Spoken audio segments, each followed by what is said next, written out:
Hang on with all your strength, Freedom. Hey everybody, it's Karen March from Hilton Head On, South Carolina. And guys, I thought about maybe writing a book about Freedom called Hanging On for Dear Life. Woo! All right, Larry, anything new we should know about here? Right there. Oh my God. Okay, guys, I swear to God, I did not know.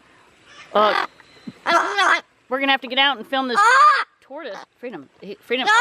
Oh, I forgot to tell you, he's very scared of tortoises and turtles that crawl. Okay, Freedom, it's okay. Tell us about the name of the tortoise.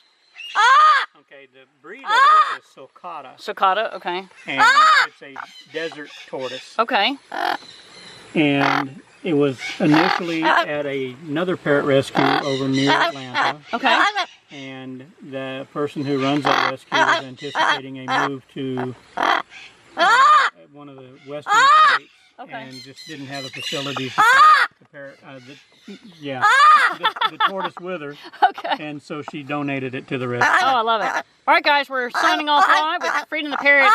He's very scared of turtles, guys. And this is a tortoise, which is more the dry type of reptile. Have a great day.